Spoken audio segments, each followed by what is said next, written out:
Hello everyone, आपका स्वागत है मेरे चैनल योर फुजोशी में। आप लोग कैसे हैं? आई होप कि आप लोग ठीक होंगे।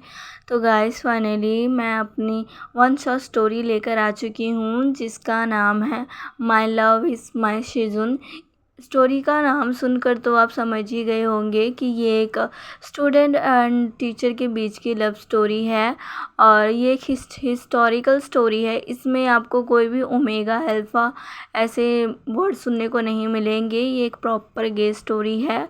और मैं आपको एक चीज़ और बता दूँ, इसमें जो है जो गे कपल्स हैं उनको जो सोसाइटी है वो ज़्यादा एक्सेप्ट नहीं करती है।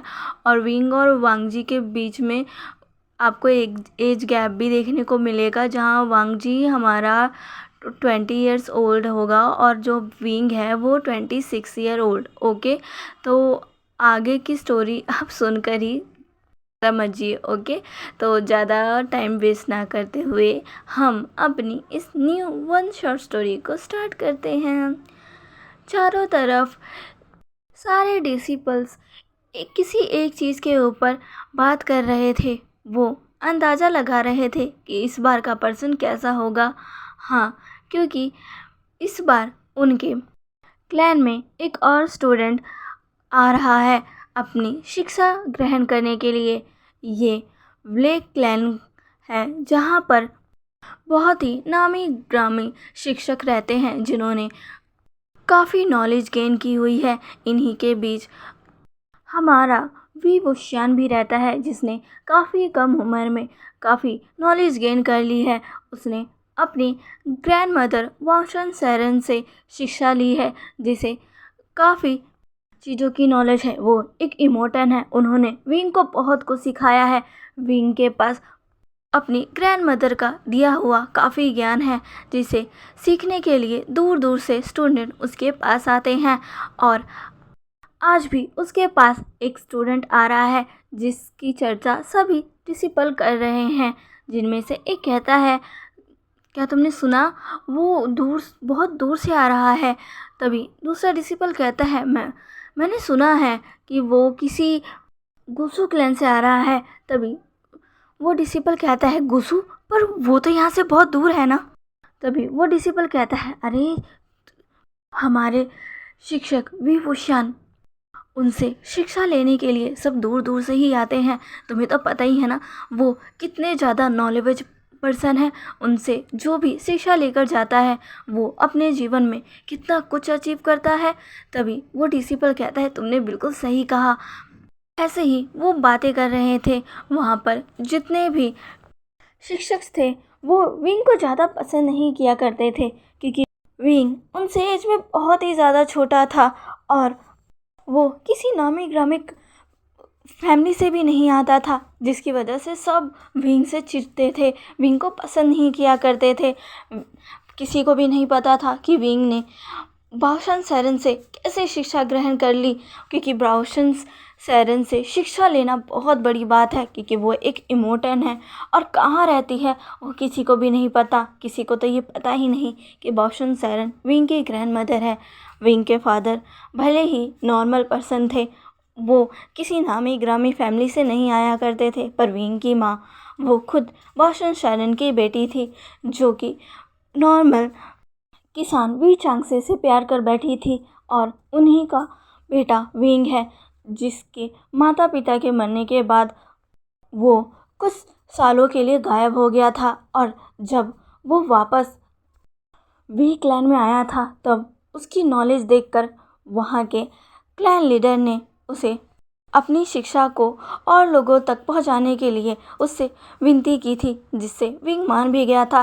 और तब से उसका यहाँ खास रुतबा है। विंग से शिक्षा लेने के लिए सब दूर दूर से आते हैं, क्योंकि सबको पता था कि विंग ने किससे शिक्षा ली है और उसकी नॉलेज कितनी ज़्यादा है।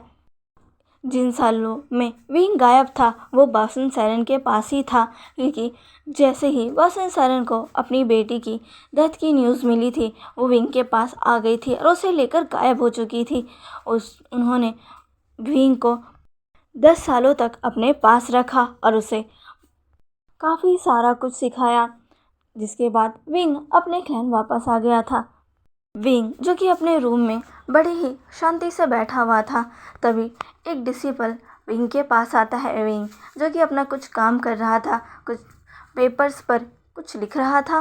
वो डिसिपल विंग के सामने झुकता है और कहता है, मास्टर। तभी विंग कहता है, बोलो, मैं सुन रहा हूँ। तभी वो डिसिपल कहता है, आपका नया स्टूडेंट आ चुका है। विंग जब ये सुनता है तो वो बड़े ही शांति से कहता है, ठीक है, उसे कहो कि वो कुछ देर वहाँ रुके, मैं आ रहा हूँ।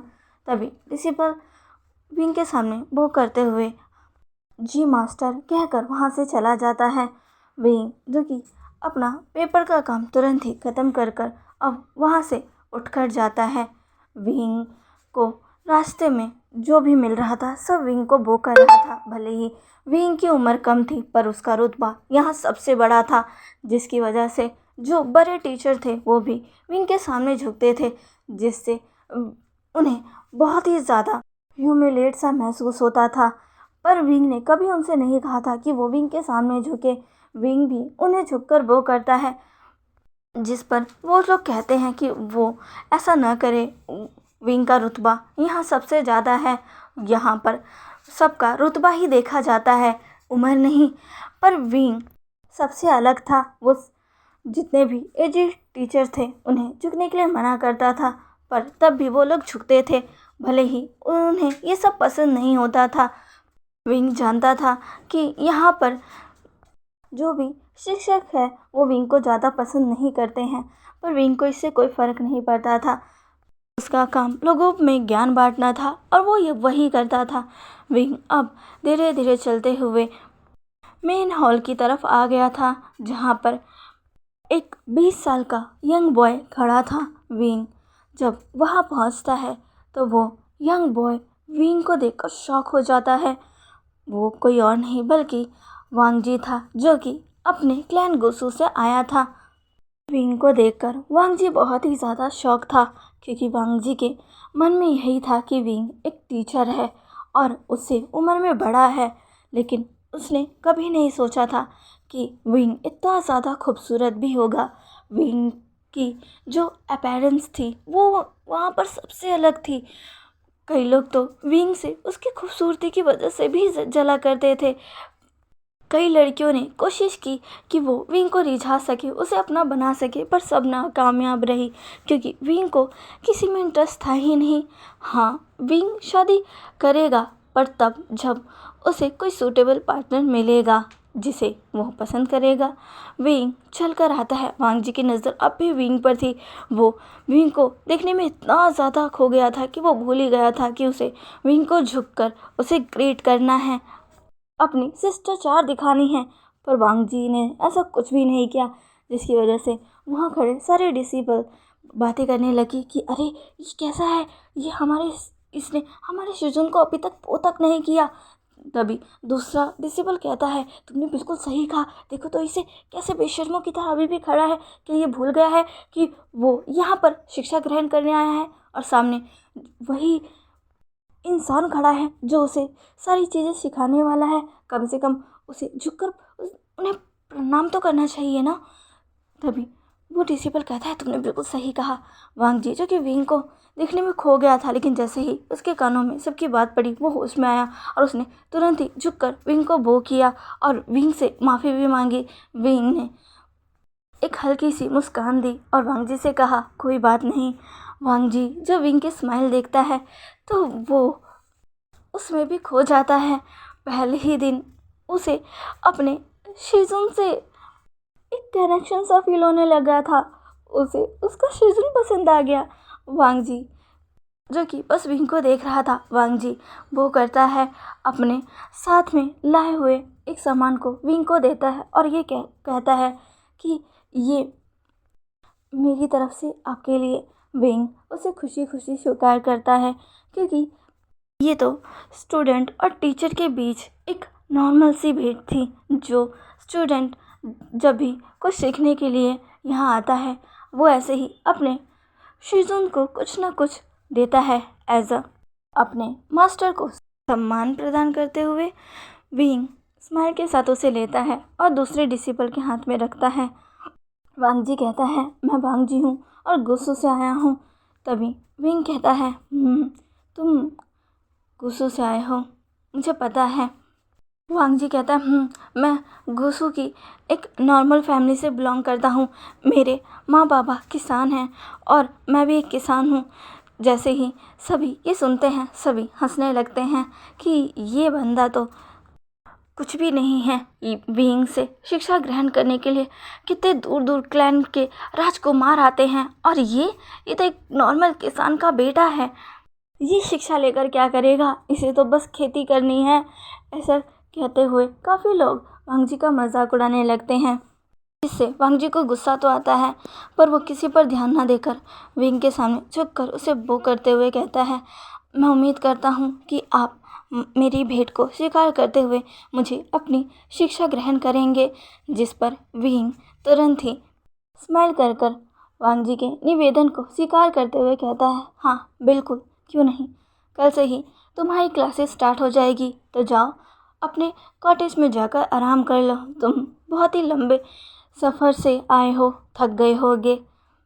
झिंगई जैसे ही विंग कहता है, एक डिसिपल जो कि झिंगई था वो विंग के पास आता है और झुककर कहता है जी मास्टर। तभी विंग कहता है तुम जाओ और वांग जी को उसके कॉटेज तक छोड़ाओ। तभी झिंगई कहता है जी, और वो वांग जी को उसके कॉटेज तक छोड़ने के लिए चला जाता है। वांग जी जो कि झिंगे के साथ जा तो रहा था पर वो बार बार मुड़कर अपने सृजन यानी कि विंग को देखा जा रहा था। विंग जो कि देख रहा था वांग जी कैसे बार बार उसे मुड़कर देख रहा है, तो वो बस स्माइल कर देता है और वांग जी जो वहाँ से चला जाता है तो विंग सबकी तरफ घूर कर देखता है और कहता है कि भले ही वो एक किसान का बेटा है पर उसे भी शिक्षा ग्रहण करने का अधिकार है। अगर वो कुछ सीखना चाहता है, अपनी ज़िंदगी में कुछ नया करना चाहता है, तो इसमें गलत क्या है। तुम लोग किसी के भी बारे में कुछ भी धारणाएं बना लेते हो, ये करना बंद कर दो। ये ना तुम्हारे लिए अच्छा है और ना ही बाकियों के लिए। तो बेहतर यही रहेगा कि तुम्हें दूसरों के लिए ऐसी गलत धारणाएं नहीं बनानी चाहिए। तभी सभी विंग के सामने झुककर कहते हैं हाँ हमें माफ़ कर दीजिएगा सीजुन, हम आइंदा से ऐसा नहीं करेंगे। तभी विंग कहता है यही बेहतर रहेगा और फिर विंग वहाँ से चला जाता है। वहाँ खड़े दो टीचर्स ये सब देख रहे थे। उनमें से एक कहता है ये छोटा ज़रूर है पर इसका घमंड तो देखो। तभी उसके बगल वाला पर्सन कहता है आखिर हम कर ही क्या सकते हैं, तुम्हें तो पता ही है उसका रुतबा यहाँ सबसे बड़ा है। हाँ, मैंने इस जगह को अपने 20 साल दिए, 20 सालों से यहाँ मैं सबको सारी चीज़ सिखा रहा हूँ पर तब भी मेरा रुतबा इतना बड़ा नहीं है जितना इस इंसान का जिसे यहाँ आए सिर्फ 5 साल हुए हैं। मुझे बहुत गुस्सा आता है, आखिर हमारे क्लैन लीडर ऐसा कैसे कर सकते हैं। तभी वो दूसरा पर्सन कहता है तुम्हें तो पता ही है ना, इसने बॉसन शेरन से शिक्षा ली है। मुझे तो समझ ही नहीं आता कि ये बॉसन शेरन हम जैसे नामी ग्रामी फैमिली के शिक्षकों को छोड़कर इस गरीब किसान के बेटे को अपनी शिक्षा कैसे दे सकती हैं। आखिर इसने कैसे ये सब किया। तभी वो दूसरा पर्सन कहता है मुझे तो कभी कभी शक होता है कि ये सच कह रहा है कि नहीं। कहीं ऐसा तो नहीं कि ये हम सबको बेवकूफ़ बना रहा हो, इसने कोई बॉसन शेरन से शिक्षा ली ही ना हो। तभी वो दूसरा पर्सन कहता है तुमने बिल्कुल सही कहा। ऐसे ही वो दोनों बस विंग के बारे में बुरा ही करते रहते हैं क्योंकि उन दोनों को विंग पसंद नहीं, क्योंकि वो विंग से काफ़ी बड़े हैं तब भी उनका रुतबा यहाँ उतना नहीं है। भले ही वो शिक्षक है, दूसरों को शिक्षा ग्रहण करते हैं पर उन्हें अभी खुद भी बहुत सी चीज़ें समझने की ज़रूरत है। विंग जो कि अपने कॉटेज में वापस आ चुका था, विंग को गुस्सा आ रहा था। वो भी तो एक किसान का बेटा है, वो भी तो एक नॉर्मल फैमिली से बिलोंग करता है, तब भी उसका रुतबा यहाँ कितना बड़ा है, उसके पास कितना सारा ज्ञान है। लेकिन जब वांग जी वो नॉर्मल फैमिली से, वो किसान का बेटा है, तो सबको बहुत तकलीफ़ हो गई। मेरे पास ज्ञान है, मैं लोगों को बहुत सी चीज़ें सिखाता हूँ, इस वजह से सब मेरी इज्जत करते हैं। वरना अगर मैं ऐसे ही एक नॉर्मल किसान का बेटा होता तो मेरी यहाँ कोई औकात नहीं होती। विंग को अपनी ये रियलिटी पता है। विंग अब इन सब चीज़ों को साइड रखता है और फिर से अपने उस अधूरे काम जिसे छोड़कर वो वांग जी से मिलने गया था उसे पूरा करने बैठ जाता है। ये सब कुछ लेटर्स थे जो कि उसके पुराने स्टूडेंट्स ने उसे लिखे थे, जिनमें उन्होंने अपने अचीवमेंट्स को विंग को बताया था, विंग का हालचाल पूछा था, अपनी कई सारी चीज़ें उन्होंने जो की है वो विंग को बताई थी। विंग के लिए कुछ उपहार भी भेजे थे जिससे विंग बहुत ही ज़्यादा खुश था और विंग बस उन्हीं का जवाब उन्हें दे रहा था। विंग उन सबको अब एक एक करके लेटर लिखने लगता है। इधर दूसरी तरफ झिंगई ने वांग जी को उसके कॉटेज में रखा और कहा, ये रहा तुम्हारा कॉटेज, अब यहाँ आराम करो और हाँ, कल सुबह 4 बजे तैयार रहना। तभी वांग जी कहता है 4 बजे? तभी झिंगई कहता है हाँ, यहाँ सभी लोग सुबह 4 बजे ही उठ जाते हैं। सुबह 4 बजे उठकर हम लोग झील के पास जाकर वहाँ पर योग करते हैं अपने मन की शांति के लिए। हमारे सीजुन रोज सुबह हमें योग करवाते हैं। तभी वांग जी सीजुन नाम सुनकर कहता है मतलब सीजुन वे मास्टर वे। तभी झिंगई कहता है हाँ, तुमने बिल्कुल सही कहा, अब सुबह 4 बजे मुझे रेडी मिलना, समझे? अगर तुमने लेट किया तो मैं तुम्हें यहीं छोड़कर चला जाऊंगा। तभी वांग जी कहता है अरे नहीं नहीं नहीं नहीं, मैं सुबह जल्दी तैयार हो जाऊंगा। झिंगई कहता है ठीक है। इतना कहकर झिंगई वहाँ से चला जाता है। वांग जी अब बेड पर बैठता है और बस विंग के बारे में ही सोचने लगता है कि उसके शिजुन कितने ज़्यादा ब्यूटीफुल है। जैसे ही वांग जी के दिमाग में ये ख्याल आता है वो अपने सर पर मारता और कहता है ये तुम क्या सोच रहे हो वांग जी, वो तुम्हारे सीजन है। इतना कहते हुए वांग जी अपना ध्यान हटाता है और फ्रेश होने के लिए चला जाता है। ऐसे ही वक्त बीतता है और हमें अब मॉर्निंग का सीन दिखाया जाता है। सुबह 4 बजे झिंगई वांग जी को बुलाने के लिए आ चुका था। जैसे ही झिंगई एक बार नॉक करता है, वांग जी तुरंत ही डोर ओपन कर देता है। झिंगई कहता है अरे वाह, तुम तो तैयार हो। तभी वांग जी कहता है हाँ, तो तुमने कहा था ना कि मुझे सुबह 4 बजे रेडी होना है। तभी झिंगई कहता है वेरी गुड, चलो अब चलते हैं। वांग जी कहता है वांग जी जो कि बहुत ही ज़्यादा खुश था, वो तो इतना ज़्यादा एक्साइटेड था, वो रात को सो भी नहीं पाया था, लेकिन वो जैसे तैसे सो गया था। सुबह 4 बजने से करीब 10 मिनट पहले ही उसकी आँख खोली और वो जल्दी जल्दी रेडी हुआ ताकि उसे देरी ना हो जाए। वांग जी अब झिंगई के साथ जा रहा था। उसने हल्के फुल्के कपड़े पहने हुए थे क्योंकि झिंगई ने पहले कह दिया था कि सभी हल्के फुल्के कपड़े ही पहन कर जाएंगे क्योंकि उन्हें योग जो करना होता है और वो उनके उन भारी वस्तुओं में नहीं हो सकता। वांग जी झिंगई के साथ अब मेन डोर की तरफ पहुंचता है जहां पर पहले ही विंग बाकी स्टूडेंट्स के साथ खड़ा था। विंग को देखकर वांग जी बहुत खुश हो जाता है और तुरंत ही विंग के पास जाकर विंग को वो करते हुए कहता है हेलो सीजन, मैं आ गया। तभी विंग वांग जी की तरफ देखकर स्माइल करता है और कहता है बहुत अच्छे वांग जी, तुम्हारा पहला दिन है पर मैं खुश हूँ कि तुम वक्त पर तैयार होकर यहाँ आ चुके हो। वांग जी जो कि स्माइल करता है। विंग अब सभी स्टूडेंट के साथ मिलकर अब झील किराने आ जाता है। वहाँ पर एक जगह विंग आराम से बैठता है, उसके आगे सारे स्टूडेंट उसी पोस्चर में बैठ जाते हैं। विंग सबको योग सिखाता है, जैसे जैसे विंग कर रहा था सभी वैसे ही करते हैं। विंग अब एक शांतिपूर्ण मुद्रा में बैठ जाता है जिस पर बस ध्यान लगाना होता है। विंग सबको कहता है कि वो अपने माइंड को शांत रखे और बस ध्यान करे। सभी ऐसा ही करते हैं। वांग जी भी ऐसा ही कर रहा था पर वो छुपके अपनी आंखों को बार बार खोलकर विंग को देख रहा था। तभी विंग ने बिना आंखें खोले हुए वांग जी से कहा वांग जी ध्यान दो। वांग जी चौंक गया क्योंकि विंग ने अभी तक अपनी आंखें भी नहीं खोली और उसने वांग जी को पकड़ लिया। वांग जी जो कि विंग से माफ़ी मांगता है और वो तुरंत ही ध्यान लगाने लगता है। ऐसे ही वक्त बीतता है और अब वो लोग वापस लौट रहे थे। विंग जो कि आगे चल रहा था, वांग जी तुरंत ही विंग के पास जाता है और कहता है सीजन। वांग जी को देखकर विंग बस स्माइल करता है। वांग जी अब विंग के साथ साथ चलने लगता है। चलते हुए वांग जी कहता है आपका बहुत बहुत शुक्रिया सीजन। तभी विंग कहता है किस लिए? तभी वांग जी कहता है वो आपने मुझे अपने स्टूडेंट के रूप में एक्सेप्ट जो किया। मैं एक गरीब किसान का बेटा हूँ फिर भी आप मुझे अपनी शिक्षा दे रहे हैं, मेरे लिए ये बहुत बड़ी बात है। इसीलिए मैं आपका धन्यवाद कहना चाहता हूँ। मैंने आपके बारे में सही सुना था, आप किसी में भी भेदभाव नहीं करते। विंग जब ये सुनता है तो वो स्माइल करते हुए कहता है, तुमने बिल्कुल सही सुना, शिक्षा सबके लिए होती है, इसीलिए मैं किसी में भी फ़र्क नहीं करता। जो भी मेरे पास आता है मैं सबको शिक्षा देता हूँ। और तुम मुझे अपनी सच्चाई कब बता रहे हो? वांग जी जैसे ये सुनता है वो चौंक जाता है। वो कहता है कि क्या सेजुन? तभी विंग वांग जी की तरफ देखता है। वो रुक गया था, वांग जी भी रुक गया था। विंग कहता है, मुझे पता है तुम किसी किसान के बेटे नहीं हो, तुम अपनी आइडेंटिटी छुपा रहे हो। मैं नहीं जानता तुम ये किस लिए कर रहे हो, पर अगर तुम ये करना चाहते हो तो मैं तुम्हारे इस डिसीजन का सम्मान करता हूँ। लेकिन तुम्हारा सीजन होने के नाते मैं ज़रूर जानना चाहूँगा कि तुम्हारी असली पहचान क्या है।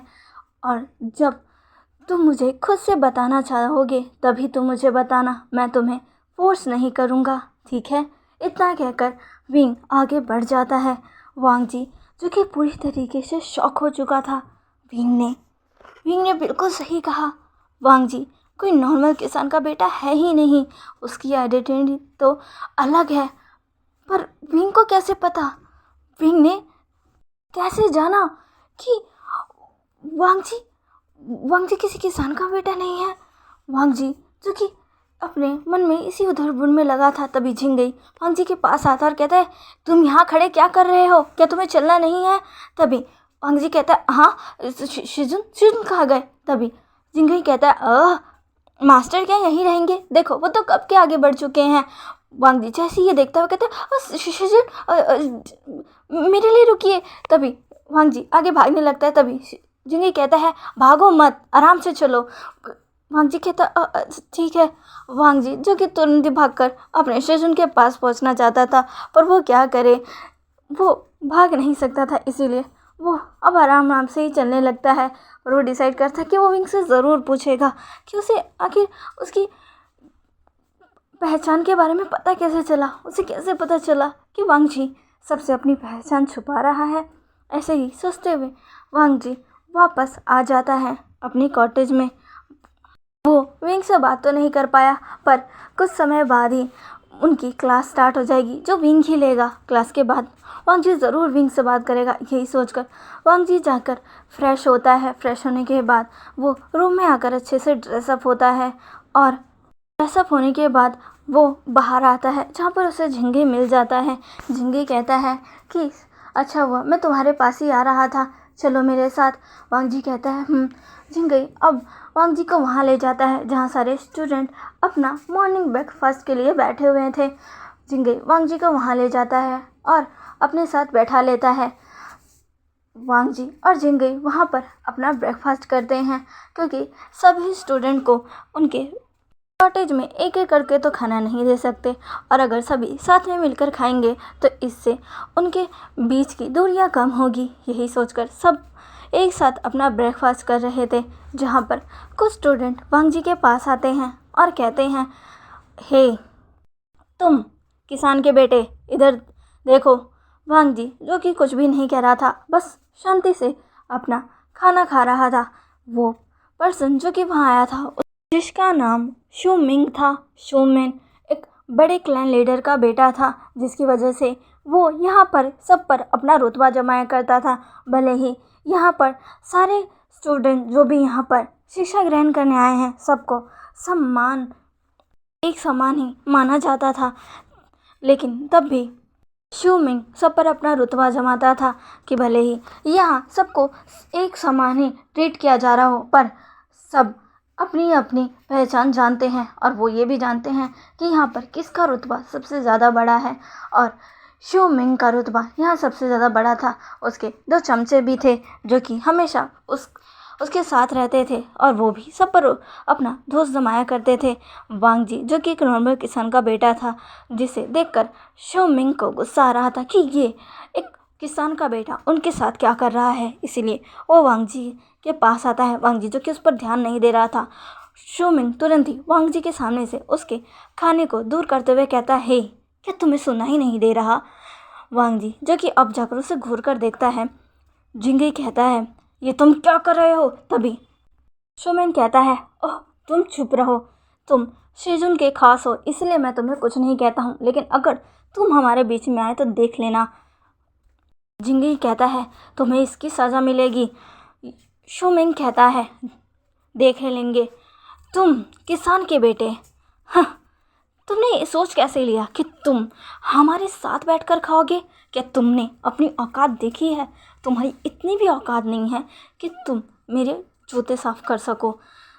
जैसे ही वांग जी ये सुनता है वो खड़ा होता है, शो मिंग की आंखों में घूर कर देखता और कहता है, तुमने बिल्कुल सही कहा, मेरी इतनी औकात नहीं है कि मैं तुम्हारे जूते साफ कर सकूं।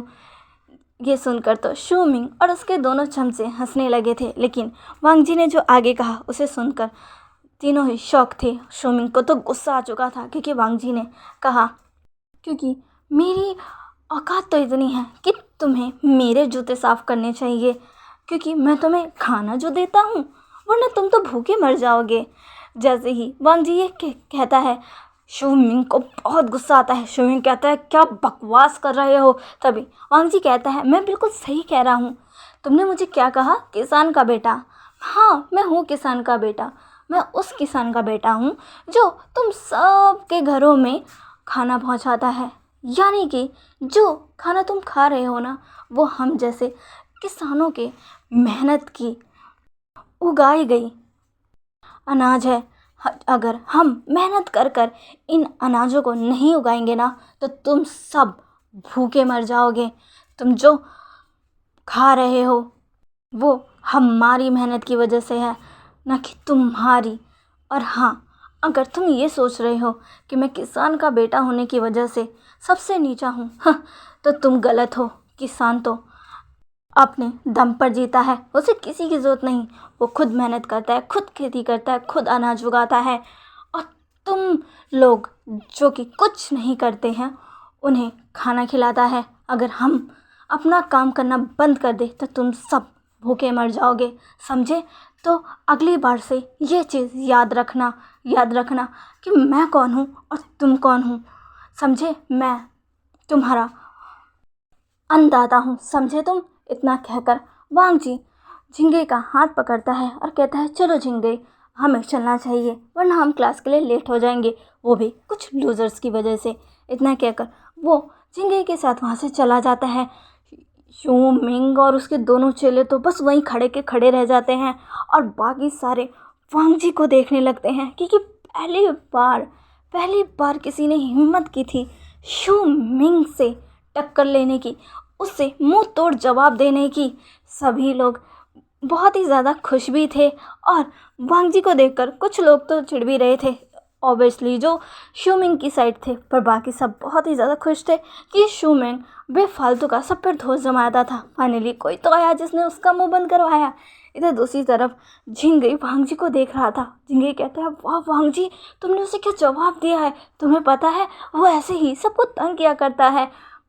मैंने कई बार शिजुन से उसकी शिकायत भी लगाई है, शिजुन ने उसे समझाया भी है, कई बार पनिशमेंट देने की भी कोशिश की है, लेकिन उसके बड़े रुतबे की वजह से वो बहुत बार बच गया है, क्योंकि यहाँ पर बहुत से लोग उसके डैड की साइड है, उसके फादर से मिले हुए हैं, जो उसे उसके बुरे कर्मों से बचाते हैं। जैसे ही वंग ये सुनता है वो कहता है, वो कोई भी हो मुझे इससे फ़र्क नहीं पड़ता, लेकिन अगर वो दोबारा मेरे बीच आया तो अगली बार मैं उसे और तगड़ा जवाब दूंगा। जिंगई हंसता है और कहता है, वाह वांग जी, तुम तो बहुत ही कूल हो। तभी वांग जी कहता है, मेरे साथ रहोगे तो बहुत सी चीज़ें देखोगे। जिंगई हंसता और कहता है, तब तो मुझे देखना ही पड़ेगा कि तुम मुझे आगे क्या क्या दिखाओगे। वांग जी और जिंगी दोनों हंसते हुए फाइनली अपनी क्लास में पहुंच जाते हैं। वो सबसे पहले आए थे, वांग जी सबसे पहले आया था, इसलिए वो जाकर सबसे आगे वाली सीट लेता है ताकि वो अपने सीजन को अच्छे से देख सके। जिंगी भी उसी के बगल में बैठा हुआ था। वांग जी उसे देखता है और कहता है, तुम भी? तभी जिंगी कहता है, हाँ, मैं हमेशा यहीं बैठता हूँ, ये मेरी सीट ही है। तभी वांग जी कहता है, क्या मैं किसी और की सीट पर बैठा हूँ?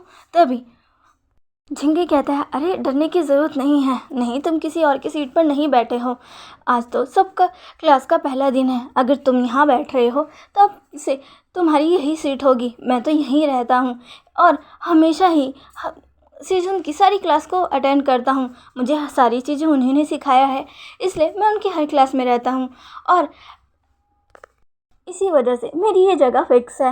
लेकिन अगर तुम यहाँ बैठे हो तो अब से यही तुम्हारी जगह है, तुम अब हर रोज़ यहीं बैठना, ठीक है। जैसे ही वांग जी ये सुनता है वो खुश हो जाता है, क्योंकि वो तो यही चाहता है। यार चलो अब वांग जी जल्दी आए, ये थोड़ा लेट, उसे यही सीट मिलेगी, इससे वांग जी बहुत खुश हो जाता है। ऐसे बैठकर अपने सीजन का वेट करने लगते हैं। धीरे धीरे अब सारे स्टूडेंट वहाँ आ जाते हैं और वहाँ पर शू मिंग और उसके चमचे भी आ चुके थे।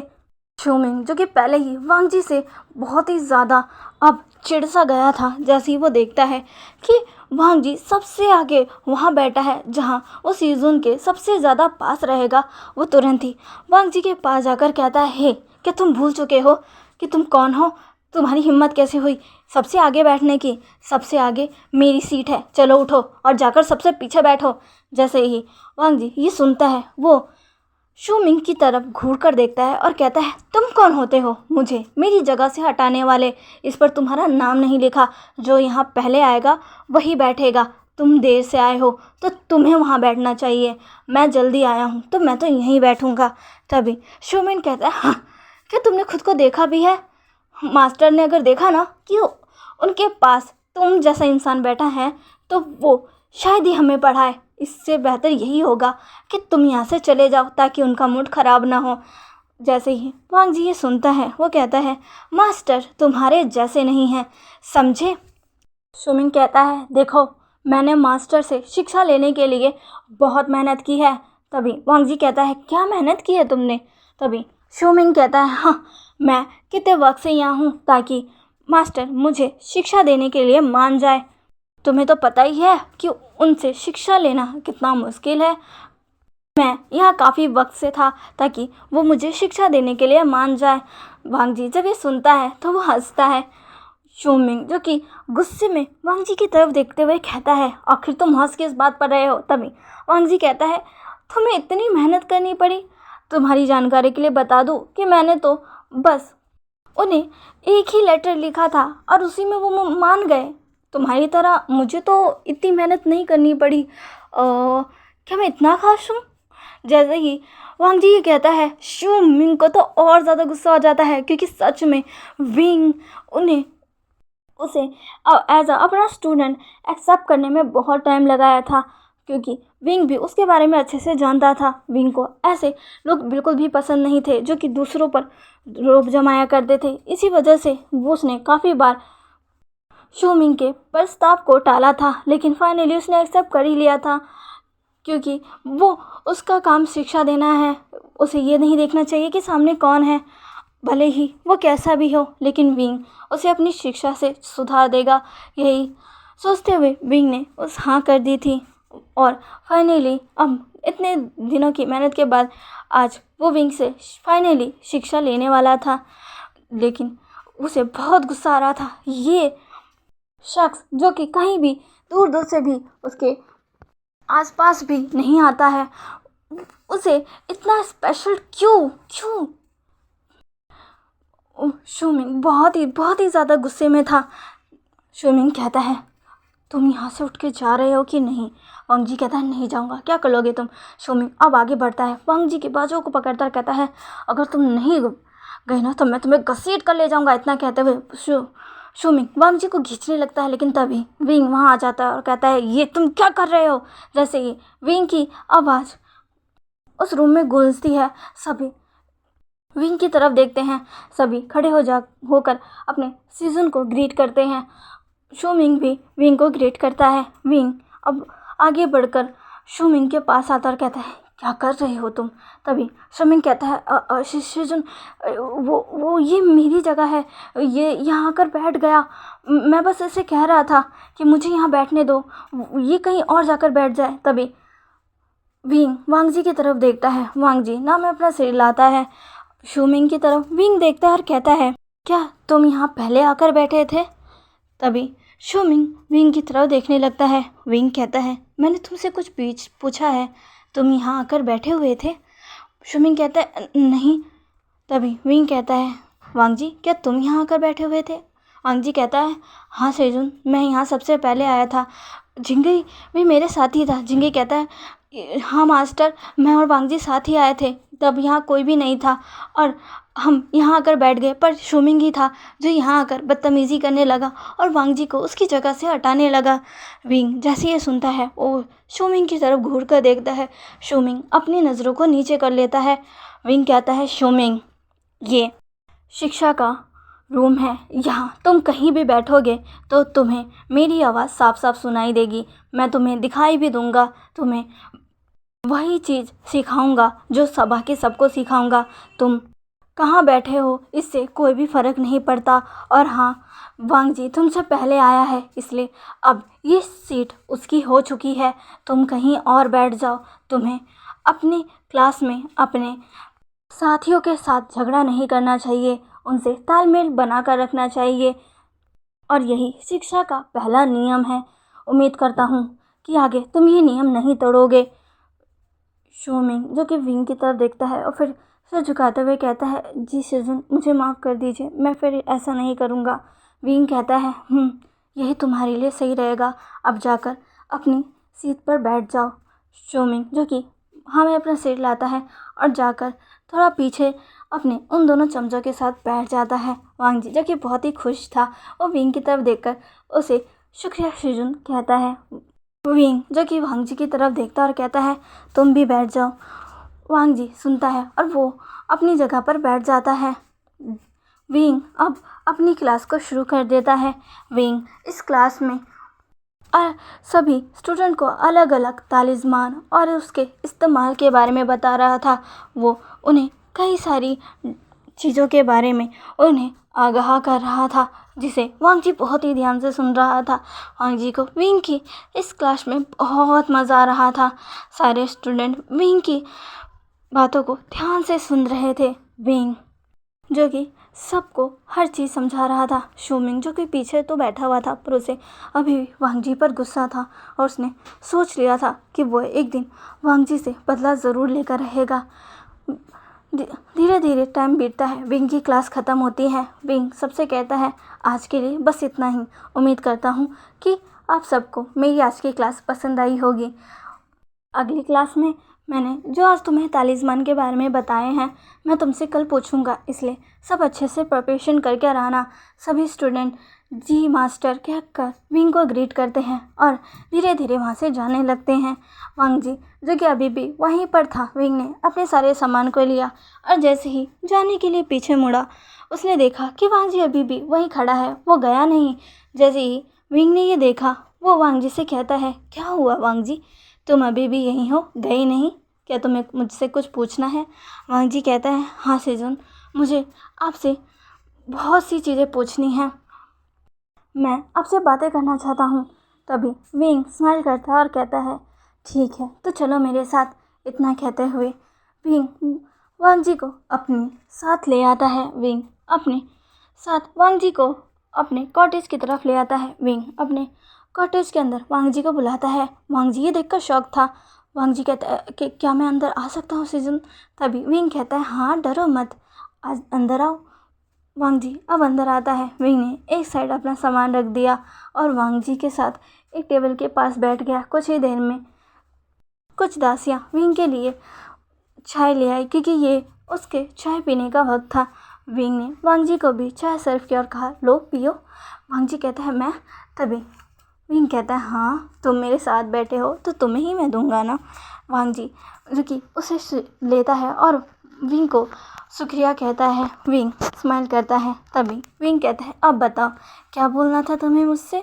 तभी वांग जी कहता है, सेजुन मैं जानना चाहता हूँ आपको पता कैसे लगा कि मैं अपनी पहचान गलत बता रहा हूँ? क्या आप मेरे बारे में सब जानते हो? क्या आपको पता है मैं कौन हूँ? क्या आपको मेरे किसी घर वाले ने बताया है? क्या आप मेरे किसी फैमिली मेम्बर को जानते हो? तभी विंग कहता है, अरे अरे एक साथ इतना सारा सवाल।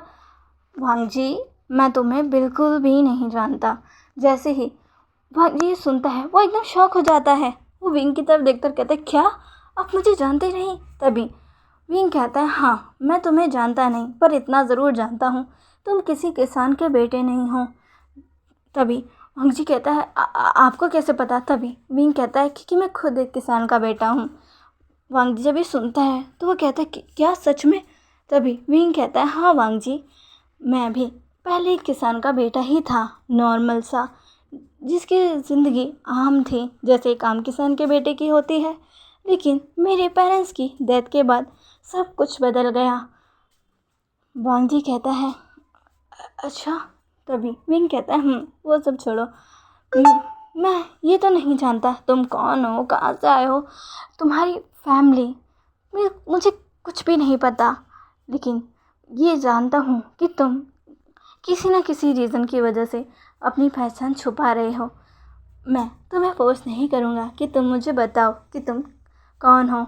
जब तुम्हें लगे कि हाँ तुम मुझे बता सकते हो, तब तुम मुझे बता देना, ठीक है वांग जी?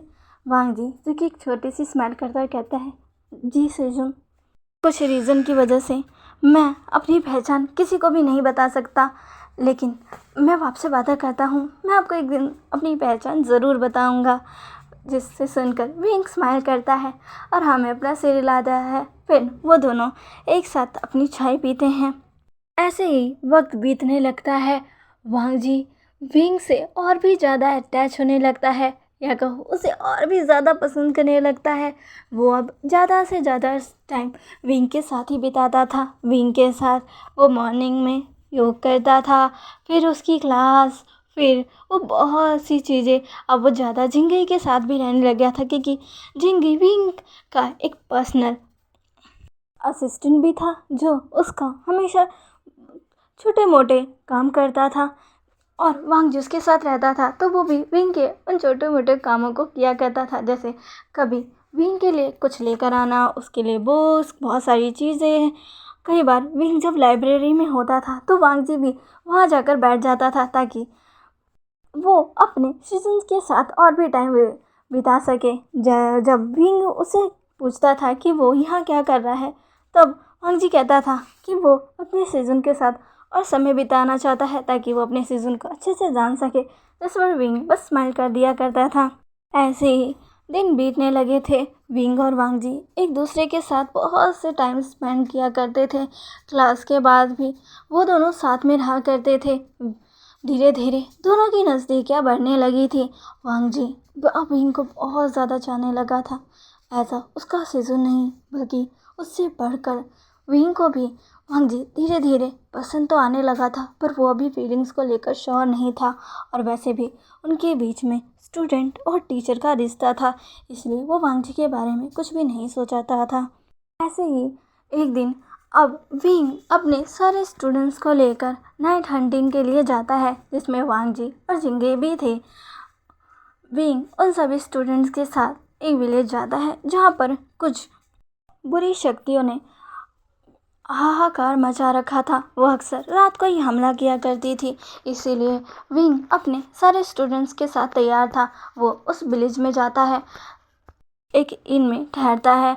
दिन में सारे अच्छे से अपनी प्रिपरेशन करते हैं, और रात को सभी तैयार थे अपनी स्वर्ड्स के साथ। विंग उन सबको आगे लीड कर रहा था। विंग ने जब गांव वाले से पूछताछ की तो उसे पता चला कि सारी चीज़ें उस जंगल की तरफ से आती है, जो कि गांव के बहुत ही ज़्यादा पास है। इसीलिए विंग सभी को लेकर उस जंगल में गया था। विंग सबसे कहता है कि सभी सतर्क रहे, और अगर किसी को भी कोई भी खतरा महसूस हो तो वो तुरंत ही विंग को संकेत कर दे, जिस पर सभी हमें अपना सिर हिला देते हैं। विंग जो कि आसमान की तरफ देखता है, जो कि देखकर ही लग रहा था कि जल्द ही बारिश भी हो जाएगी, इसलिए विंग सभी को अपना ध्यान रखने के लिए कहकर वहाँ से चला जाता है। विंग के साथ वांग जी था और जिंगी बाकी अलग स्टूडेंट्स के साथ गया था। सभी का दो दो का ग्रुप बना था, जो कि इधर उधर बिखर गया था।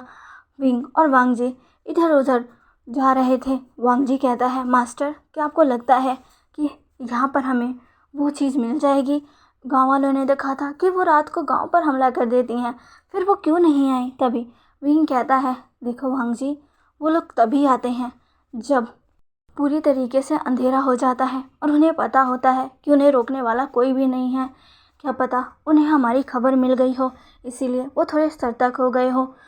जब भी मैंने उन क्रिएचर्स के बारे में सुना है तो मुझे यही सुनने में आया है कि वो कुछ अजीब से दिखते हैं। उनके 8 पैर हैं और उनकी स्पीड काफ़ी तेज़ है। वांग जी कहता है 8 पैर हैं तब तो उनकी स्पीड काफ़ी तेज़ होगी मास्टर। विंग जब ये सुनता है तो वो हंस जाता है। वो कहता है हाँ बिल्कुल, पर ज़रूरी नहीं है। कई बार बहुत सारे पैर वाले जीव भी बहुत स्लो चलते हैं, तुमने देखा ही होगा। वांग जी सोचता है और कहता है हाँ आपने बिल्कुल सही कहा। विंग कहता है इसी तरह ये मैटर नहीं करता कि उसके कितने पैर हैं, ये मैटर करता है कि वो कैसा है। मैंने जब सब कुछ रिसर्च किया तो मुझे पता चल गया कि वो उतने भी शायद ताकतवर नहीं हैं। हम उन्हें आसानी से हरा सकते हैं और शायद उन्हें रोशनी से खतरा है, इसीलिए वो रोशनी में नहीं आते हैं। इसलिए तुम इस मशाल को बुझने मत देना। वांग जी जिसके हाथों में मशाल थी वो कहता है जी मास्टर। ऐसे ही वो लोग आगे बढ़ रहे थे। जैसे ही वो और आगे बढ़ते हैं उन्हें लगता है कि उनके पीछे से कोई गया। दोनों ही पीछे मुड़कर देखते हैं। विंग कहता है सतर्क हो जाओ। वांग जी कहता है जी मास्टर। वांग जी के ऐसा कहते ही 2 और चीज़ उनके पीछे से जाती हैं, जिससे वो फिर से पीछे मुड़कर देखते हैं। वांग जी और विंग अब एक साइड आ जाते हैं। विंग कहता है क्या तुम तैयार हो? वांग जी कहता है जी मास्टर। दोनों ही अब अपनी स्वord से तैयार हो चुके थे। अचानक से कोई चीज़ तेजी से उनके पास आती है। विंग कहता है अभी। वांग जी तुरंत ही उस मशाल को उस चीज़ के सामने ले आता है और वो चीज़ मशाल की रोशनी में आते ही एक धुएं की तरह उड़ जाती है। जैसे ही विंग ये देखता है तो कहता है मैं बिल्कुल सही था।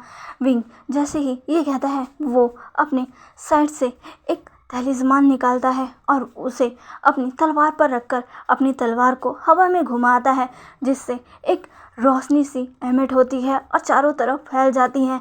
विंग जैसे ये करता है, जब उसके चारों तरफ रोशनी फैलती है तो वो दोनों बहुत ही ज़्यादा शॉक्ड हो गए थे, क्योंकि विंग और वांग जी जहाँ थे उनके चारों तरफ 8 पैर वाले क्रिएचर्स ने उन्हें घेर रखा था। वो लोग बहुत ही ज़्यादा संख्या में थे।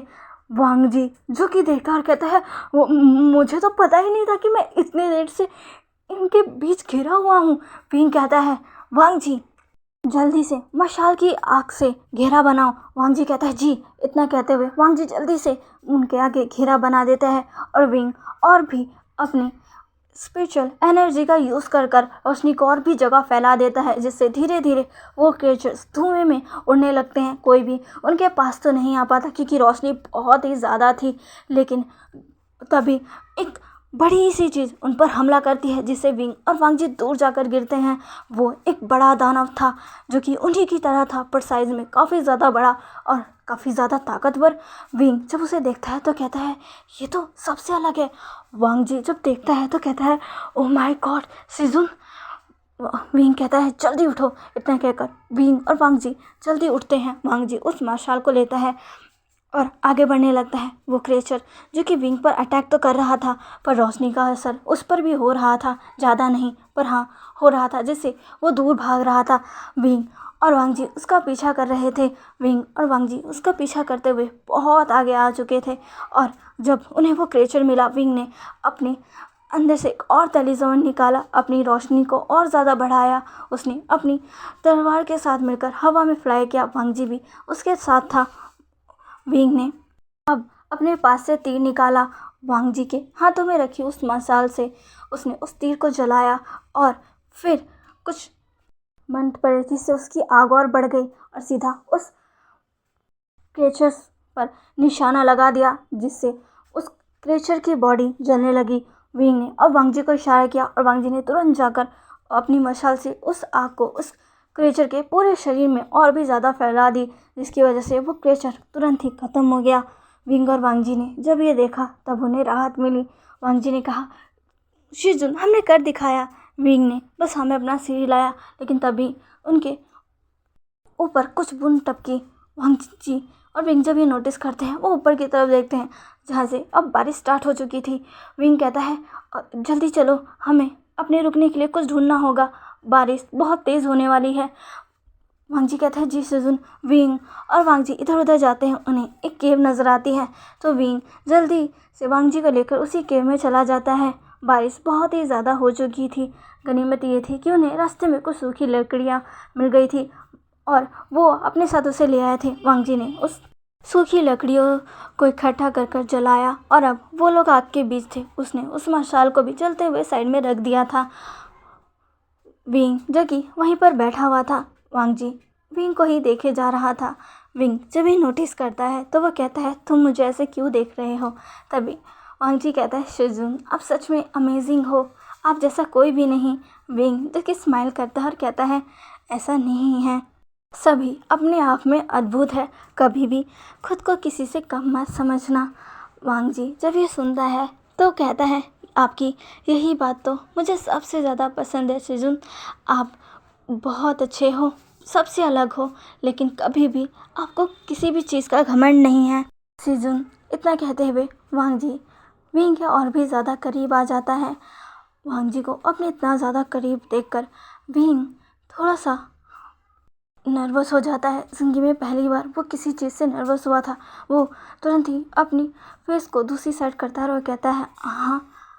वांग जी जो कि बस विंग को देख रहा था, उसने कुछ कहा नहीं। विंग ने भी कोई प्रतिक्रिया नहीं की। धीरे धीरे हवाएं भी चलने लगी, जिस वजह से उनके जो आग जल रही थी वो भी बुझने लगी थी। वांग जी ने जो आग जलाई थी वो तो बुझ ही गई थी, बस मशाल की थोड़ी थोड़ी आग जल रही थी, जिस से डिम लाइट वहाँ पर थी। और उस डिम लाइट में विंग का चेहरा बहुत खूबसूरत लग रहा था, जिसे देखने के बाद वांग जी ने खुद पर कंट्रोल कर ही नहीं पाया। उसने अपना हाथ आगे बढ़ाकर विंग के फेस को टच किया, जिसे वो कब से टच करना चाहता था। विंग को जैसे ही एहसास हुआ वांग जी का टच, उसकी बॉडी थोड़ी शिवर कर उठी, क्योंकि ज़िंदगी में पहली बार किसी ने उसे ऐसे टच किया था। विंग ने मुड़कर वांग जी की तरफ देखा और कहा वांग जी, लेकिन वांग जी आगे बढ़ा और कहा शिजुन मैं आपको बहुत पसंद करता हूँ। विंग जैसे ही सुनता है वो शॉक हो जाता है। वो कहता है कि क्या कह रहे हो वांग जी, मैं तुम्हारा। तभी वांग जी कहता है मैं बहुत पसंद करता हूँ आपको शिजुन। विंग जो कि वांग जी को देख रहा था, उसे उसकी आंखों में कुछ अलग नज़र आ रहा था। विंग कुछ देर के लिए वांग जी की आंखों में ही खो गया। वो वांग जी की आंखों में इतना खो गया कि वो भूल गया। धीरे धीरे वांग जी उसके और भी करीब बढ़ रहा है और अपने हाथों को विंग के फेस पर फैला रहा है। वांग जी अपने हाथों को विंग के फेस पर घुमाते घुमाते उसकी लिप्स पर ले आया था और उस जगह प्रेस करने लगा था जहाँ विंग का वो मोल था। जब भी वांग जी को वो मोल दिखता, वो उसे हमेशा ही क्रेविंग होती उस मोल को एक बार अपनी लिप्स से टच करने की।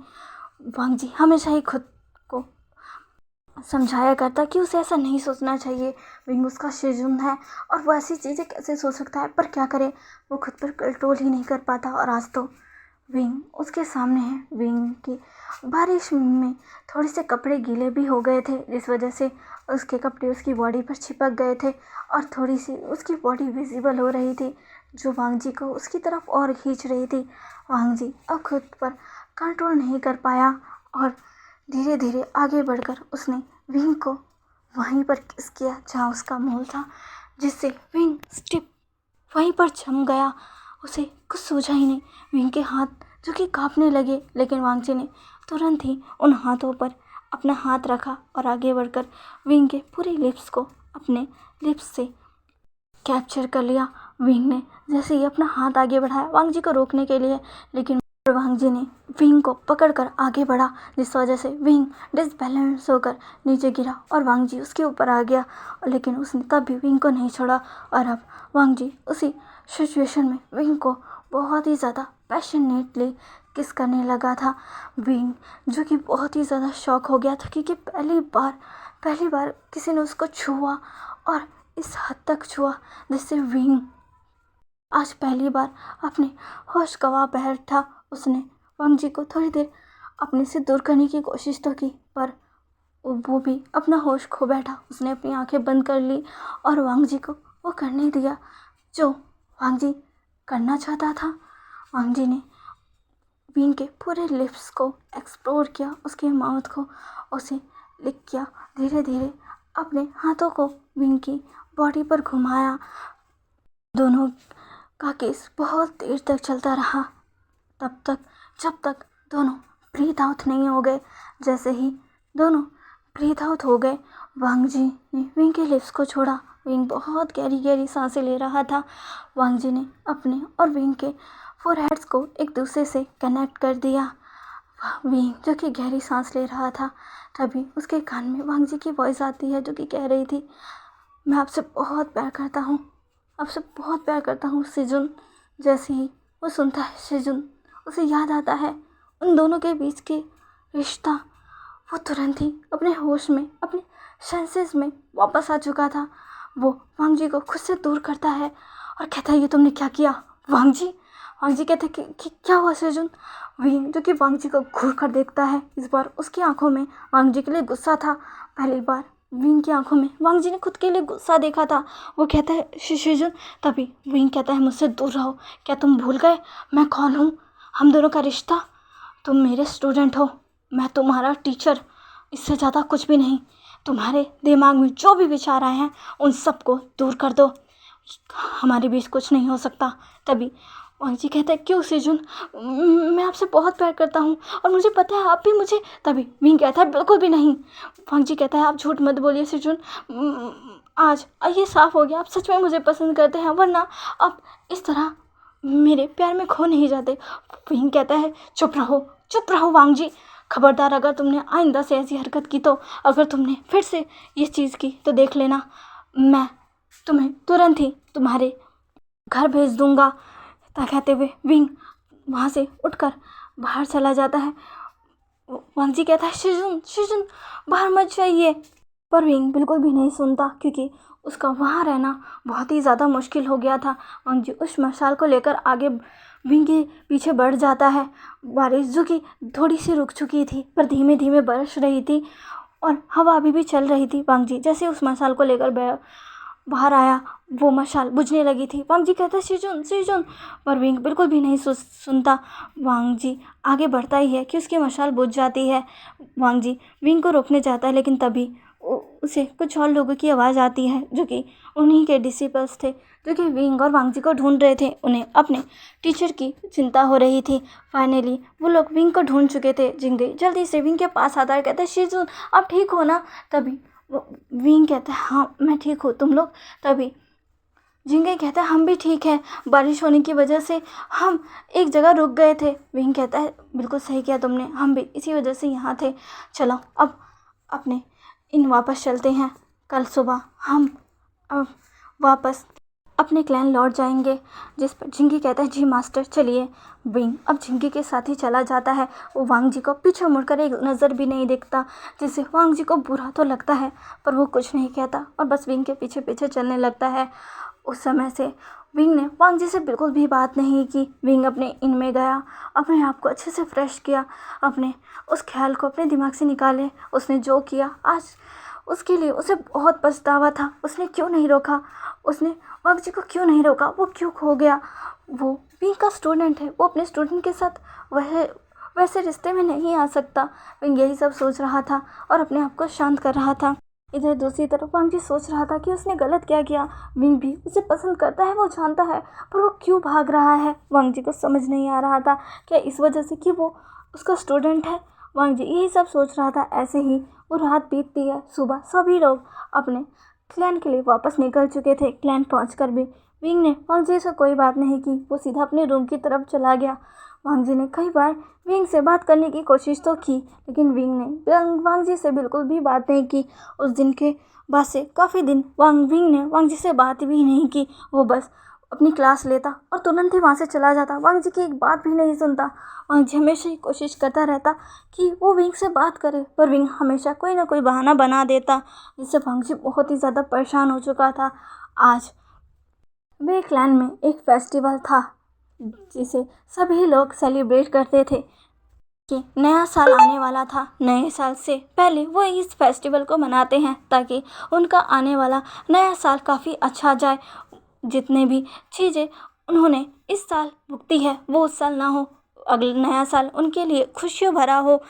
इसी उम्मीद में वो लोग इस फेस्टिवल को मनाते थे, जो कि बहुत ब्राइट होता था, बहुत अच्छा दिखता था।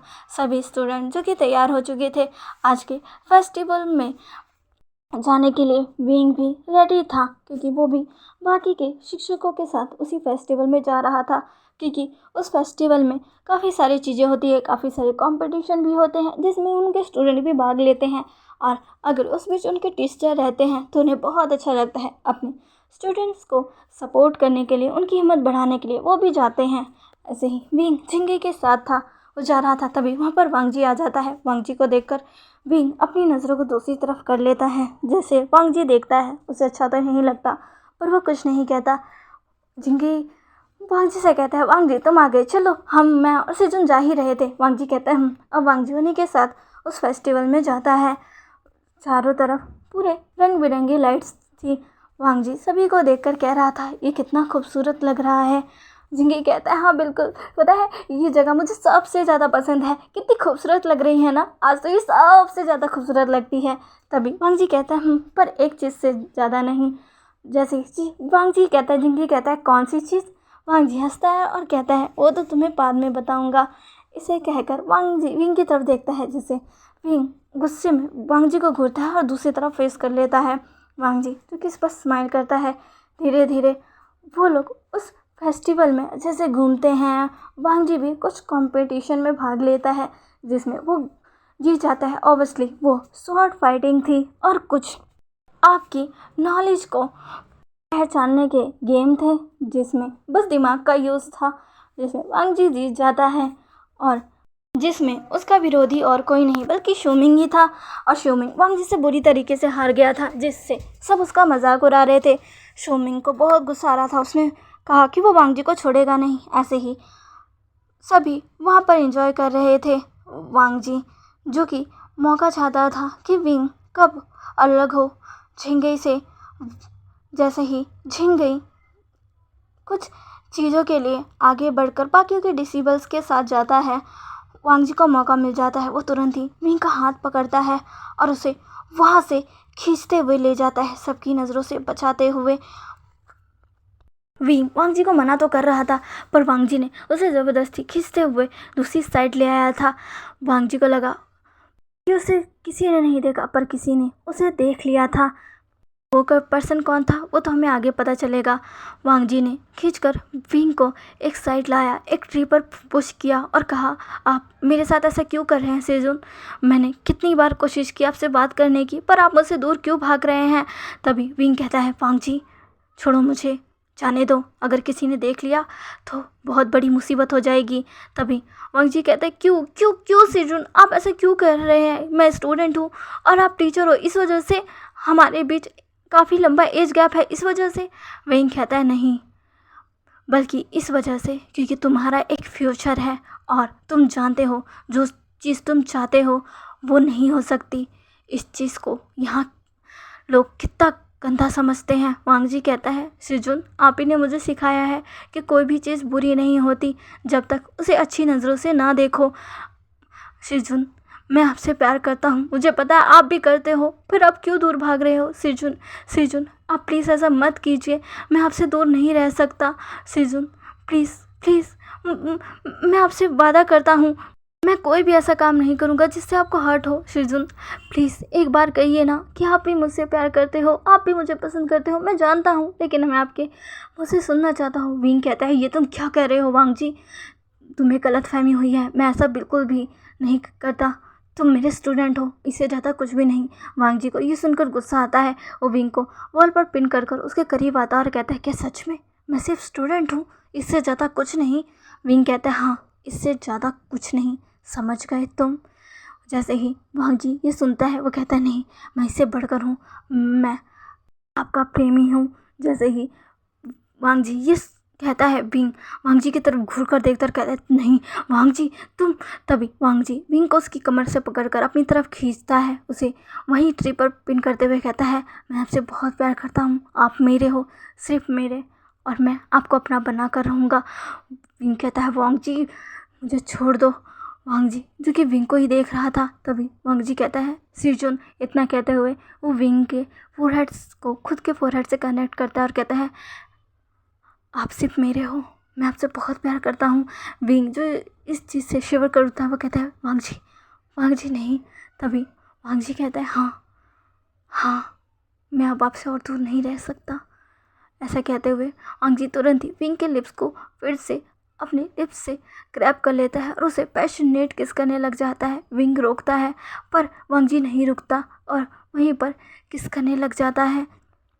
वांग जी विंग को किस कर ही रहा था, लेकिन तभी उनके कानों में एक आवाज़ आती है जो कि कहती है ये देखो ये दोनों क्या कर रहे हैं, देखा आप सबने, यही था इन दोनों के बीच का रिश्ता। मुझे इन दोनों पर पहले से ही शक था।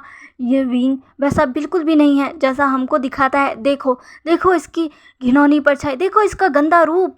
जैसे ही विंग और वांग जी सुनते हैं वो लोग देखते हैं उनके सारे डिसेबल जितने भी टीचर्स थे सब वहाँ मौजूद थे। सभी विंग ने और वांग जी को उन्होंने किस करते हुए देख लिया था, जिससे सभी बहुत ही ज़्यादा शॉक थे। वो टीचर जो कि विंग से सबसे ज़्यादा नफरत करता है वही आगे आकर विंग के चरित्र पर सवाल उठा रहा था। वो कह रहा था देखो ये अपने स्टूडेंट्स के साथ नाजायज़ संबंध बनाकर रखता है। अब मुझे पता चला कि आखिर क्यों सारे स्टूडेंट इसके बस में रहते हैं। देखो वो इनके साथ कैसी कैसी हरकतें करता है। शायद स्टूडेंट उसके शिक्षा, उसके रिस्पेक्ट में, उसके प्यार की वजह से नहीं बल्कि इस घिनौनी हरकत की वजह से उससे सम्मान किया करते थे, क्योंकि उन्हें पता था कि ये इंसान कैसा है। अगर उन्होंने थोड़ी सी भी गलती कर दी तो शायद ये इंसान उनका इस तरीके से घिनौना फ़ायदा उठाएगा। देखो इसने फिर से अपने एक स्टूडेंट के साथ अपने घिनौने संबंध बना लिए हैं, ये जानते हुए भी कि वो उसका स्टूडेंट है और ऊपर से वो एक आदमी है, एक पुरुष, और वो भी एक पुरुष है। वो एक पुरुष के साथ संबंध बना रहा है।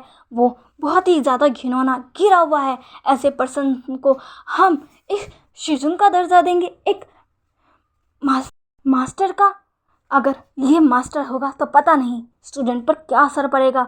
सभी टीचर मिलकर विंग का विरोध करने लगते हैं। विंग जो कि इस सारी चीज़ों से बहुत ज़्यादा घबरा गया था, बहुत ज़्यादा शॉक हो गया था। उसके इतने सालों की इमेज एक बार में ही धराशायी हो गई थी। सभी उसका विरोध कर रहे थे। वांग जी आगे बढ़ता और कहता है नहीं इसमें शिजुन की कोई गलती नहीं है, सारी गलती मेरी है, मेरी बात सुनिए। पर वांग जी की कोई भी बात नहीं सुनता।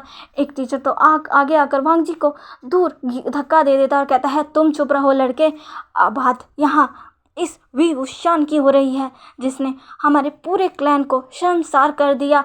एक टीचर होकर एक स्टूडेंट के साथ इस तरह के संबंध, मुझे तो कहने में भी शर्म आती है।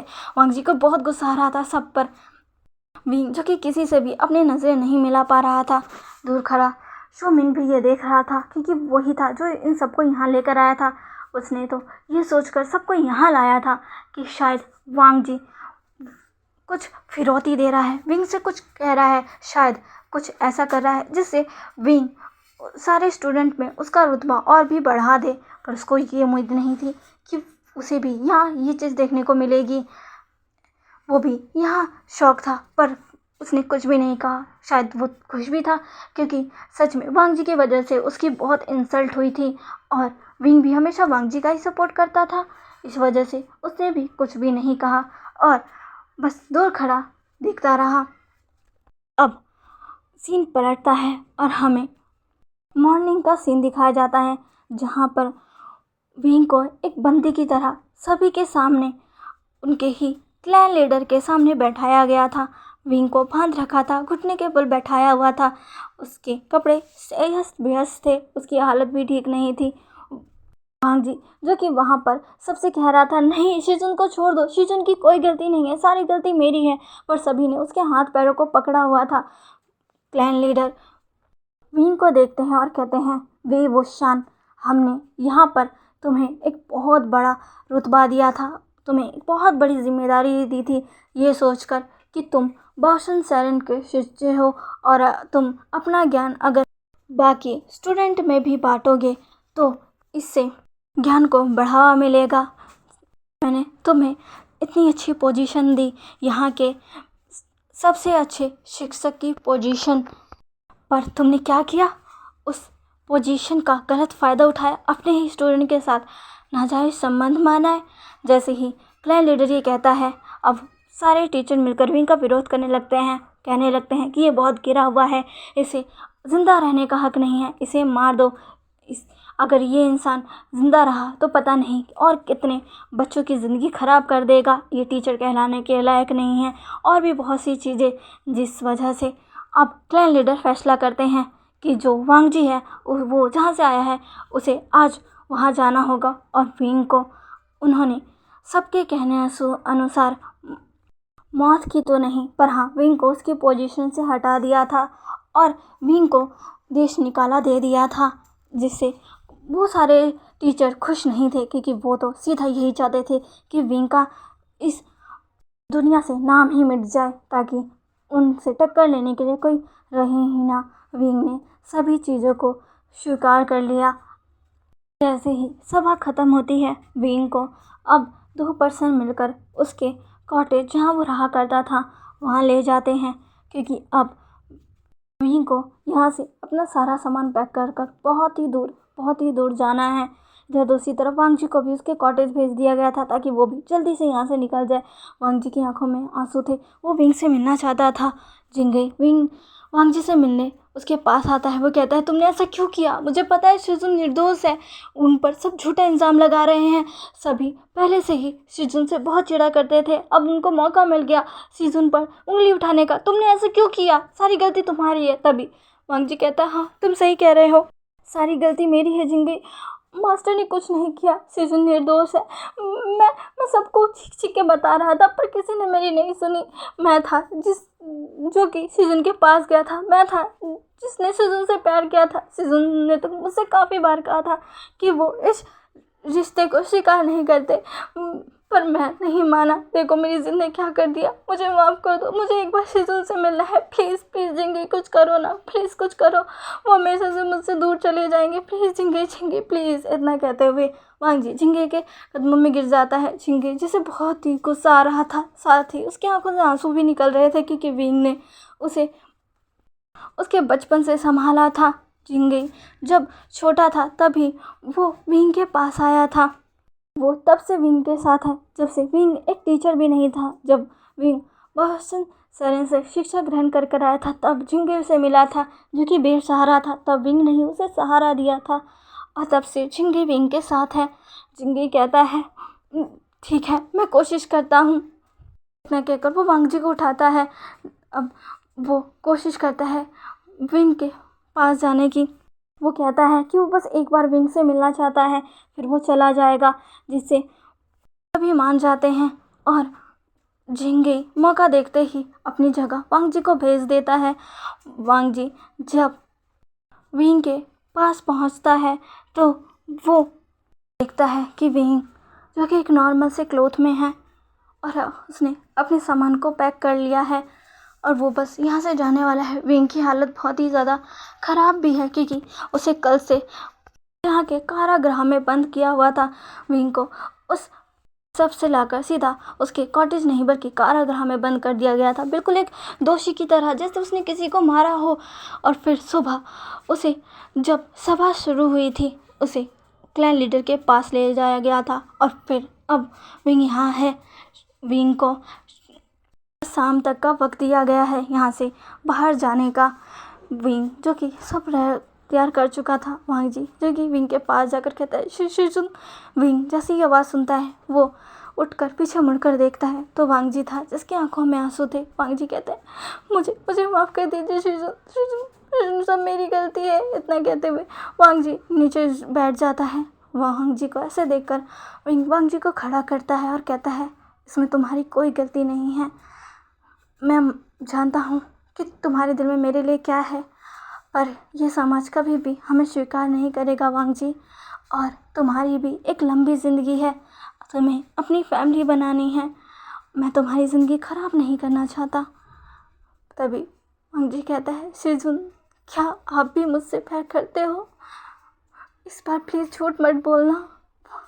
जैसे ही विंग ये सुनता है वो कहता है, हाँ करता हूँ, पर क्या करूँ?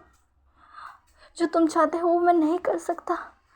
वांग जी कहता है, शिजुन। इतना कहते ही वो विंग के गले लग जाता है। वो कहते हैं, शिजुन शिजुन प्लीज़ प्लीज़ मेरे साथ चलिए ना, मेरे साथ चलिए, मैं आपको अपने साथ ले जाऊँगा। तभी विंग कहता है, बिल्कुल भी नहीं। यहाँ के लोगों को अगर पता चला कि मैं तुम्हारे साथ हूँ तो वो तुम्हें भी नहीं छोड़ेंगे, तुम्हें मार डालेंगे। मैं ऐसा नहीं कर सकता, नहीं कर सकता वांग जी। वांग जी कहता है, शिजुन शिजुन शिजुन। इतना कहकर वो बस विंग से अपने फोरहेड को कनेक्ट कर लेता है। इस बार विंग भी उसे खुद से दूर नहीं करता, उससे हकिए रहता है। विंग अब वांग जी को देखता है और कहता है, मैं अब हमेशा के लिए यहाँ से जा रहा हूँ। उम्मीद करता हूँ कि तुम जहाँ रहोगे वहाँ खुश रहोगे। वांग जी कहते हैं, शिजुन मैं आपसे बहुत प्यार करता हूँ, बहुत ज़्यादा। विंग जी की एक नज़र वांग जी को देखता है और कहता है, तुम मुझसे बहुत प्यार करते हो ना? वांग जी कहता है, हाँ बहुत ज़्यादा। तभी विंग कहता है, ठीक है तो तुम मुझे आज अपना बना लो। जैसे ही वांग जी ये सुनता है और एकदम चौंक जाता है। विंग कहता है, हम ज़िंदगी में दोबारा कभी नहीं मिलेंगे वांग जी। जाने से पहले मैं चाहता हूँ कि तुम मुझे अपना बना लो, ताकि तुम मुझे हमेशा याद रखो और मैं भी सिर्फ तुम्हारा होकर अपनी पूरी ज़िंदगी काट सकूं। मैं अपने आप को अब किसी और को नहीं सौंप सकता। वांग जी जैसे ही सुनता है कहता है, शिजुन। इस बार विंग आगे बढ़कर वांग जी के लिप्स पर किस कर लेता है, जिससे वांग जी भी अब विंग को किस बैक करता है। धीरे धीरे वो लोग अब आगे बढ़ जाते हैं। वांग जी विंग के क्लोथ को रिमूव कर देता है, विंग भी वांग जी के क्लोथ को रिमूव कर देता है और विंग को बेड पर लेटाकर वांग जी विंग के ऊपर आकर विंग के चेहरे को सहलाते हुए कहता है, मैं आपसे बहुत प्यार करता हूँ शिजुन, और मैं आपको कुछ नहीं होने दूंगा। आप सिर्फ मेरे हो, सिर्फ मेरे। विंग ये सुनता है, उसकी आंखों में आंसू थे। वो तुरंत ही वांग जी को वापस से किस करता है और दोनों ही एक दूसरे के साथ इंटल्ज हो जाते हैं। वांग जी विंग के साथ अपनी एक्टिविटी को स्टार्ट कर देता है। विंग को पेन होता है क्योंकि वो बड़ा होने के बाद भी बॉटम बना था और ये उसका फर्स्ट टाइम था जब उसे किसी ने छुआ हो, और वो भी इस तरह।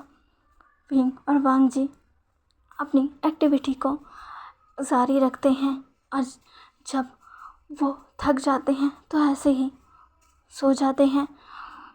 ये सब एक दास ने देख लिया था कि विंग और वांग जी कैसे एक दूसरे के साथ इंटल्ज है। उसने विंग और वांग जी को किस करते हुए देख लिया था और इसने जाकर ये बात सारे टीचर्स को बता दी, जिसे सुनने के बाद सभी ने फैसला किया कि वो अब विंग को जिंदा ही नहीं छोड़ेंगे।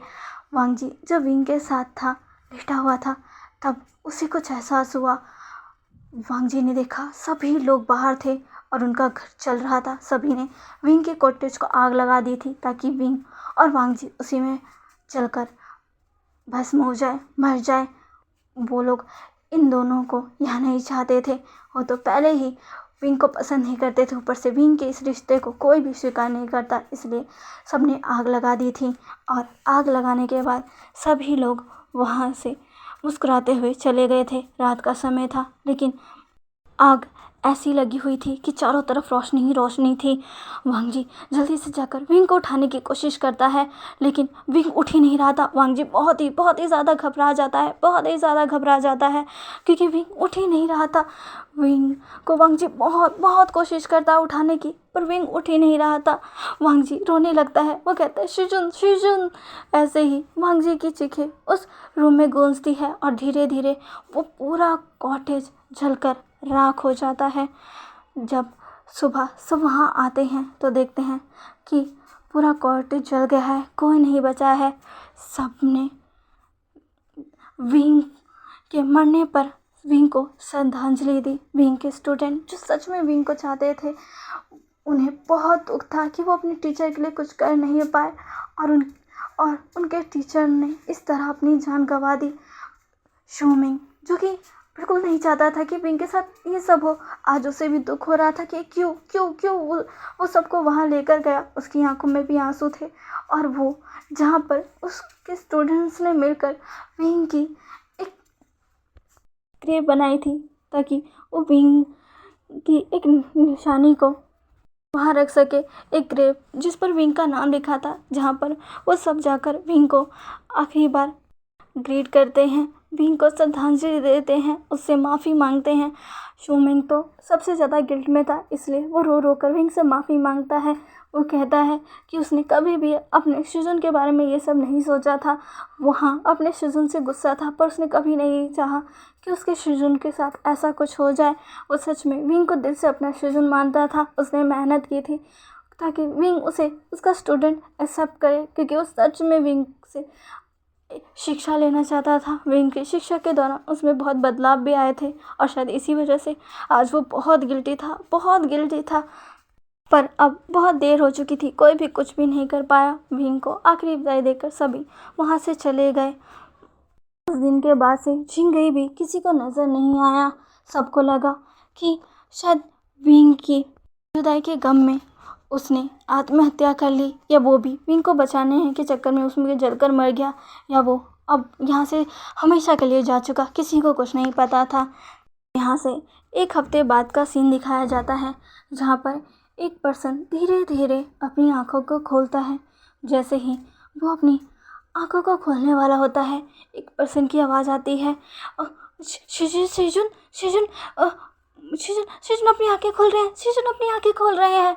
जैसे ही वो पर्सन ये कहता है, अब उस रूम में काफ़ी लोग आ जाते हैं, साथ में एक हीलर भी, जो कि विंग को चेक करने लगते हैं। हाँ, वो विंग ही था। विंग ने अपनी आंखें खोली, इधर उधर देखा, वो एक नई जगह पर था। सामने कई सारे नए चेहरे दिख रहे थे, पर उसमें एक चेहरा बहुत फैमिलियर था, जो कि वांग जी का था। वांग जी कहता है, क्या हुआ शिजुन, अब ठीक तो है ना? तभी हीलर कहता है, फाइनली इन्हें होश आ ही गया। हाँ, अब ये पहले से काफ़ी बेहतर है, लेकिन अब भी कमज़ोर हैं, इसलिए इनका खास ख्याल रखना। मैंने दवाइयाँ दे दी हैं, और कुछ हर्बल चीज़ें भी हैं जो इन्हें खाने में मिलाकर देते रहना। तभी वांग जी कहता है, जी। और इतना कहने के बाद वो हीलर वहाँ से चले जाते हैं। उनके जाने के बाद एक ओल्ड पर्सन विंग के पास आता और कहता है, मैं बहुत खुश हूँ कि आप बिल्कुल ठीक हैं, आप आराम कर लीजिए, हम बाद में बात करेंगे। विंग कहता है, मैं कहाँ हूँ? तभी वो पर्सन कहता है, हम आपको सब बता देंगे, या ये कहूँ कि वांग जी आपको सब बता देगा। हम आपसे बाद में मिलने ज़रूर आएंगे, आप आराम कर लीजिए। अभी ज़्यादा कुछ सोचना समझना आपके लिए सही नहीं है, धीरे धीरे आप सब समझ जाएंगे। इतना कहकर वो ओल्ड पर्सन अपने बगल वाले पर्सन को इशारा करता है। वो बगल वाला पर्सन भी विंग को ग्रीट करते हुए वहाँ से चला जाता है। विंग, जो कि वांग जी को देखकर कहता है, मैं यहाँ कैसे, मैं कहाँ हूँ? तभी वांग जी विंग को हक कर लेकर कहता है, शिजुन मैं बहुत ज़्यादा खुश हूँ कि आप बिल्कुल ठीक हो। वो शिजुन, आपको पता नहीं है, मैं एक हफ्ते से आपके उठने का इंतज़ार कर रहा था। विंग कहता है, एक हफ्ता? तभी वांग जी कहता है, हाँ, एक हफ्ते से आप बेहोश हो। विंग कहता है, क्या? तभी मैं ज़िंदा हूँ? तभी वांग जी कहता है, हाँ, आप ज़िंदा हो। विंग कहता है, पर कैसे? तभी वांग जी कहता है, बाकी सब बातें हम बाद में करेंगे, पहले आप अपनी मेडिसिन लीजिए। विंग कहता है, पर तभी वांग जी कुछ भी नहीं सुनता। वो विंग को मेडिसिन देता है, उसे धीरे धीरे सूप पिलाता है। विंग कहता है, मुझे पता हो तो कुछ। तभी वांग जी कहता है, अभी आप आराम कीजिए, अभी मैं आपको कुछ भी नहीं बताने वाला शिजुन, आपने बहुत बुरा किया मेरे साथ। इतना कहते हुए वांग जी विंग को वहीं पर लेटाता है। विंग कहता है, वांग जी, पर उसकी आंखें धीरे धीरे भारी होने लगती है, जिससे उसकी आंखें बंद हो जाती हैं। वांग जी कहता है, आप बहुत बुरे हो शिजुन। इतना कहते हुए वो विंग को वहाँ पर छोड़कर अब वापस अपने भाई और अंकल के पास आ जाता है, जहाँ पर उसके अंकल कहते हैं, कब बताओगे तुम उसे? तभी वांग जी कहते हैं, अभी वो थोड़े वीक है, मैं जल्दी उन्हें सब बता दूंगा। जिस पर वांग जी का बड़ा भाई कहता है, जल्दी उन्हें सब बता देना। वांग जी बस हमें अपना सिर हिला देता है। धीरे धीरे विंग की तबीयत ठीक होने लगती है। विंग बहुत बार वांग जी से पूछता है, पर वांग जी कुछ नहीं बता देता। फाइनली जब विंग थोड़ा स्टेबल होता है, वांग जी उसे सब कुछ बताता है कि कैसे वहाँ पर आग लग गई थी। वांग जी ने विंग से कहा। विंग को पता था कि उसे पॉइजन दिया गया है, लेकिन फिर भी विंग ने वांग जी को कुछ नहीं बताया। विंग उस समय वांग जी के साथ उसने ये सब इसीलिए किया क्योंकि उसे पता था कि उसे पॉइजन दिया गया है और वो ज़्यादा समय के लिए ज़िंदा नहीं है। वांग जी उस वजह से विंग से बहुत गुस्सा था, इसलिए उसने विंग से ज़्यादा बात नहीं की और ना ही उसे जल्दी कुछ भी बताया। विंग ने इसके लिए वांग जी से माफ़ी मांगा। फिर वांग जी ने बताया कि कैसे उनके कॉटेज में सबने आग लगा दी थी ताकि वो लोग वहीं पर जलकर मर जाए, लेकिन एक इंसान था जिसने उन्हें बचाया। विंग जब पूछता है वो कौन था, तो वांग जी कहता है जिंगई। जिंगई था जिसने आपके ही एक तालिस्मान के थ्रू वहाँ पर आकर हम दोनों को वहाँ से निकाला था। जैसे ही विंग ये सुनता है वो कहता है जिंगई कहाँ है। तभी वांग जी बताता है कि वो आपके लिए कुछ जड़ी बूटियाँ लेने के लिए बाहर गया था, आज वो आ जाएगा। जैसे ही वांग जी वो कहता है, जिंगी वहाँ पर दौड़ता हुआ आता है और कहता है शिजुन आपको होश आ गया। जैसे ही विंग जिंगी को देखता है वो स्माइल करता है, कहता है जिंगी। वो आगे अपना हाथ बढ़ाता है। जिंगी इस बार बिल्कुल भी लिहाज नहीं करता कि विंग उससे कितना बड़ा है, विंग उसका शिजुन है। वो तुरंत ही जाकर विंग को जोर से हक करता है, कहता है शिजुन आप जिंदा हो, शिजुन मैं बहुत डर गया था, शिजुन आप ठीक हो शिजुन। वो बहुत ज़ोर ज़ोर से रोने लगता है जिससे विंग को हंसी आती है। वो जिंगी के पीठ को सिलाते हुए कहता है जिंगी मैं ठीक हूँ, रोना बंद करो। जिंगी कहते हैं शिजुन मैं बहुत डर गया था, मुझे लगा मैंने आपको खो दिया। शिजुन शिजुन शिजुन प्लीज़ मुझे छोड़कर मत जाइएगा शिजुन, मैं आपकी सिवा मेरा है ही कौन शिजुन। विंग कहता है हाँ ठीक है।